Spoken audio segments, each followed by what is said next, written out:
this computer. Okay. Now let's get started from the first question. Okay. Okay. First question, question 1. A period during which aggregate output rises is known as what? So this is the definition of the expansion period. And during this expansion period, the aggregate output rises and corresponding to the expansion area, and you will know that there's a recession period. And during the recession period, it means the aggregate output decreases. But for B and D, this is about the inflation. If you have learned the inflation calculation from your lecture, you will know that the inflation calculation is based on the price, right? This is not about the aggregate output. Okay, so for A, aggregate output decreases. For C, aggregate output increases. And also, question 2 is an example of how to calculate the unemployment rate. So now we know the labor force is 500 and employment is 450. So based on this information, what we can get? We can get that the unemployment would be 500 subtract 450, right? So this is the relationship between the unemployment and the labor force and employment. And now it's asking you what is the unemployment rate. So the definition is unemployment population divided by the total labor. So now you know what's the unemployment, right? And you know what's the labor force. So you will have this answer. The unemployment rate is 10%. Okay. And for the next question, this is about the definition of the sticky prices. So sticky prices means that the price does not always adjust rapidly to maintain the equality between quality supply and quality demanded. So during our last discussion, we know that in equilibrium, the quantity demanded equals quantity supplied, right? And sorry, I got a message from one student asking that what goes under. So the numerator is the unemployment, right? Which we have know that this is using the label for subtract employment. And in the denominator is the total labor force, which is 500. Okay. If you have any more questions, you can ask me after I finish it. Okay. And for the third question, we know that this definition, but how can we understand it? So one example that I can give to you is about the menu cost that makes the price cannot adjust rapidly. For example, you go to Panda Express in the hub to have lunch, right? Sometimes, and you will notice that okay, today's price for each meal is almost the same with yesterday's price in the menu. But if you compare this year to the previous 10 years, you will notice that the prices change a lot. So it means that if this restaurant wants to adjust the price rapidly, they have to change the menu rapidly, right? But it has the cost to change menu. For example, if the menu is printed version, they have to print another version. Okay? If the menu is electronic, they have to open their laptop computer to adjust the price. So which forbidden the price changed rapidly. So that's why the price become sticky. So this is just one example of the manual cost for the sticky prices. And also there are many examples. For example, the shoes cost. And if you are interested in it, you can search about what kind of reason can cause the sticky prices. Okay. And for question 4, this is also about the definition. So why in the market there's unemployment? So you know everything have the supply side and the demand side, right? So unemployment means that there's proportion of labor force cannot find the job, which means that the vacancies is less than the people want to have the job. So which means the labor demanded is less than the labor supplied. Okay, so which exactly what the option C tells you, there's an excess supply of workers. Okay, so this one is about why we have the unemployment. And how about when labor demand is larger than the labor supplied? And this sometimes you cannot see it happen. When it happen, then theoretically, there would be no unemployment and the minimum wage rate would be higher than before. Okay. But in the real life, this situation would very rare. Sometimes cannot see it. Okay. And next question, question 5, is about aggregate behavior is what? So aggregate behavior actually contains two parts, households and firms. So so this uh because we are not firms, right? Sometimes you can forget that the aggregate behavior also include the firm's behavior. So which is very important when you calculate in the chapter 6 you will know that. It's important for you to calculate the GDP, GNP, NNP, something like that. It's important to include the firm, okay? And also in the circular flow, the diagram that you are using during your lecture in your textbook, and you will find there's a chain between firms and households, okay? And we'll introduce it later. And question 6, if the central bank decreases the money supply, it is conducting what? Because this policy is only about money, right? So it called the monetary policy. And construct with question 6, we can look at question 10.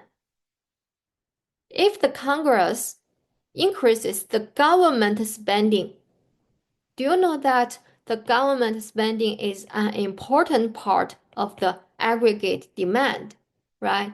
So, and this policy is not about money. So we call it the physical policy. So question 6 and 10 are two typical examples of the monetary policy and the physical policy. Monetary policy only about money, and almost all other policies are physical policy. Okay. And question 7 is the chain that I was talking about. In the circular flow diagram, firm demand labor and households demand goods and services. So why we call it demand? Because firm needs labor and households to be their worker to produce goods and services, right? And labor and households also needs goods and services for life. Okay, so that's this one is the demand side in the labor market, and this one is the demand side in the good market. But sometimes the firm can also be in the demand side in the good market. Okay, so if you have another situations, you can analysis case by case. Okay, and for question 8. This is question 8 and question 9 are also two economic theory, two group of uh, economists. Okay, for question 8, the Keynesian believed that the government should do something to get the economy out of slump. Then what should the government do? This group of economists thinks that government should decrease taxes or increase government spending. So let's analyze why these two ways can motivate the economic environment. Okay, so let's give you the real life example. How about decreases taxes? For example, you want to have your new laptop, but of course your budget is limited. And when you search, you realize that the laptop you want to buy is $1,000, but this is not include taxes. So typically in Riverside, our tax rate would be 1.8 or something like that percent. And so if you want to buy this laptop, then the total amount you need to pay is about 1,000 plus $180, right? So with taxes, you need to pay this amount. And suddenly, the government announced that there would be no taxes for anything. So now you only need to pay $1,000 to buy it. So after no tax policy, you have more incentive to buy this laptop, right? Because it's cheaper for you. So it means that your demand for the good increases.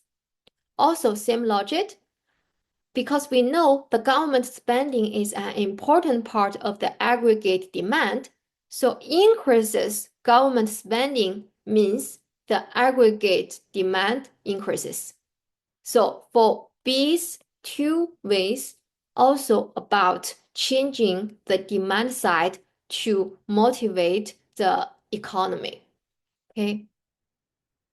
But construct with Keynesian economists, the classical economics thinks the economy is self-correcting, which means that even though you notice that the economic environment is not good now, then you should do nothing because the economy is self-correcting.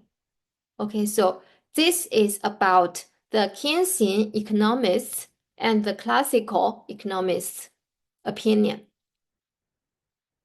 Okay, and question 10 we already introduced. So any other question, any doubts for chapter 5, you can message to me. Or if you have any questions, you can stay after the discussion. Okay. And after the discussion, I will take a screenshot of you guys to count attendance. Please make sure that your name in the Zoom meeting is consistent with the name you registered. Otherwise, we cannot identify you. Okay. And for chapter 6, this chapter 6, you will realize that all things about how to understand or calculate GDP, GNP, NNP, something like that. And it's important for you guys to memorize some equations and also need to understand some equations. Okay. 11. Which of the following is included in both the US GDP and GNP? Okay, firstly, what's GDP for? GDP means gross domestic production, right? And construct with GDP, gross national production. So which means that if there's a product produced domestically in the US, it would be included to GDP, even though this production is produced by a foreigner. And GNP means the US citizen's production, even though this US citizen are in other countries. Okay. And let's look at this. Then we know the difference of them. The value of cars produced by Toyota in the US. This is GDP? Yes, because this is produced in the US. But if this is GNP, no, because you know Toyota is not US firm. It's Japanese firm, right? And for B, value of cars produced by Nissan in the US and Japan. This is part of GDP also, but again, this is not GNP because you know Nissan is Japanese firm. And for C, the value of all cars produced by Ford in Mexico. Is this GDP? No, because this production happened in Mexico, not in the US. But the producer is Ford. This is US firm. So this is GNP, right? And only for D, both GDP and GNP, because it produced in the US and the firm is the US firm. So GDP and GNP. And question 12 is about the definition. Sometimes if you have difficult questions during your midterm or final, then the table that you will get not only for the final goods and services, sometimes it has some immediate goods and services. For example, if you want to have applesauce, right? Then this sauce is your final good, but the apple is not. So when you calculate GDP, you only count the value of this sauce rather than an apple. Okay, so please be careful that this only about the final goods and services. And the next question about the definition, but we can look at what does this mean. Remember, GDP means gross domestic production, right? And it includes several parts. First one, C, consumption. And this consumption could be household consumption and firms consumption. And investment can be household investment and firms investment. Now we know G, right? Remember, the government spending is an important part of the aggregate demand. So this is also an important part of GDP because sometimes the national demand is related to the GDP. And there's something that you need to be careful. The EX means the export and IM means the import. And you use export subtract import, it means the net export because export means you are selling some production to other country, other regions, right? And the import means that you are buying goods and services from other country and region. So we need to have the net export to calculate the GDP. So corresponding to the option D, you can look at question 14. And exports are added and imports are subtracted. Okay. Then it involves the next equation when we talk about question 14, because the equation is here. The net investment equals the gross investment subtract depreciation. And now you know what's the net. 225, right? And what's the gross? Gross is 350. And so you can calculate what's the depreciation value. It would be 125. So this one is only about the definition, only about this equation. And for 16, which one should be added to the national income to calculate GNP? Actually, you can find the answer here.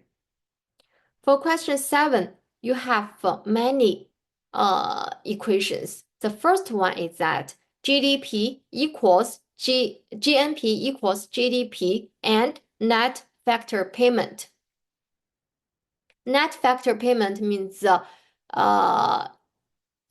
payment income to rest of the world subtract the receipt of factor income from the next rest of the world. So if you know this equation, then you can answer 16, right?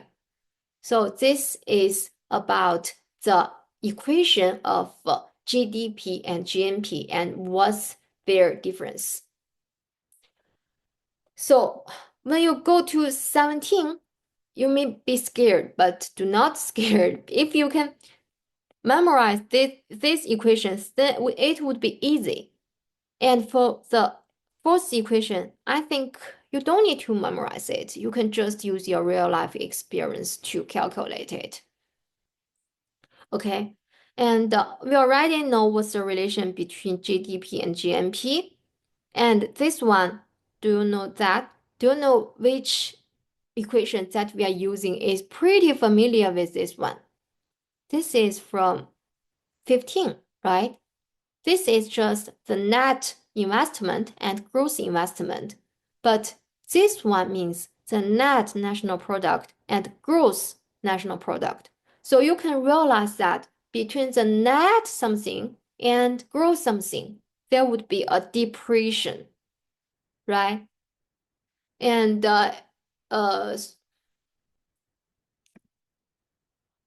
okay. And the national income is just about the definition of NP. And personal income, why I don't think you need to memorize it, because this is about, you can think this is about household and firm's income. Firstly, of course, you will have your income, right? And next, for the firm, it need to subtract the benefit of the dividends, okay? Because it have to give people the dividends. And also, for household and firms, both need to pay insurance and indirect tax minus substitutes. And also, the interest income could be received.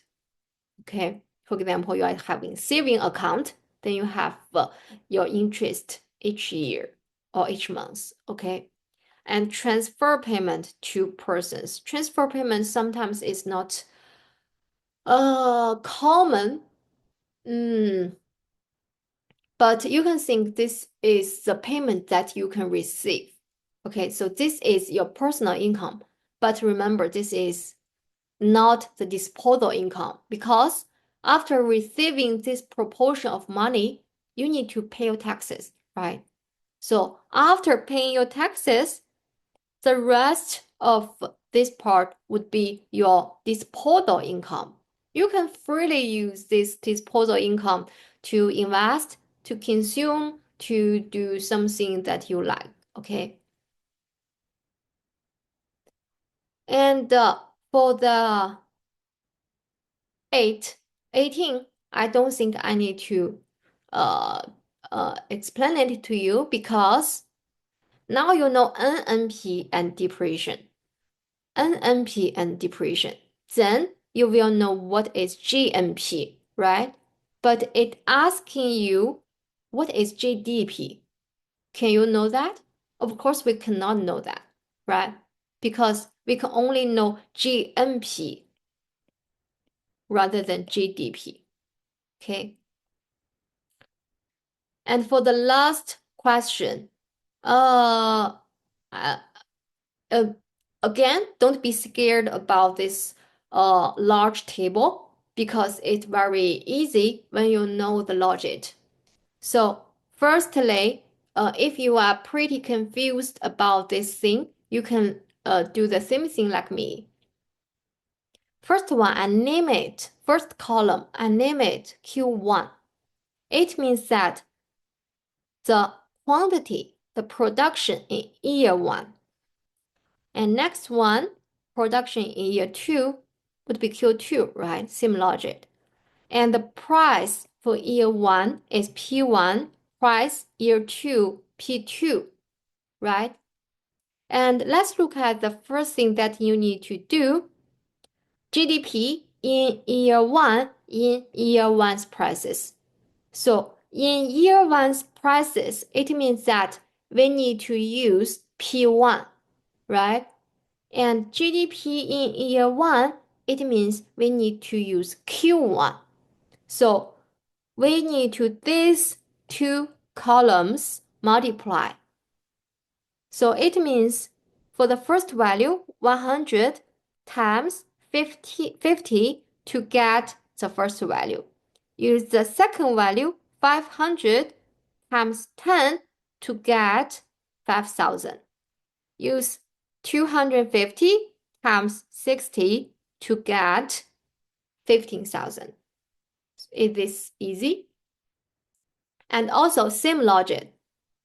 GDP in year two. So it means we need to use Q2, right? But it in year one's prices. So which means we are using P1. So you are using P1 times Q2 for each value. Then you can find the thing that you need. Okay, same logic. GDP in year one. So do you know that which Q we are using? Q1, right? And year two's prices. So we are using P2, right? And also GDP in year two means we're using Q2. And in year two's prices means we are using P2. So this is just the combination of these four columns. And then you need to multiply it together to get your answer. So for question 6, let's overview. It's about how to calculate GDP, GNP. Of course, there are many equations that you need to memorize, but when you learn economic further, you will realize that these equations would be simple compared to your following equations. Okay, so that's it for for chapter 5 and 6. Any questions?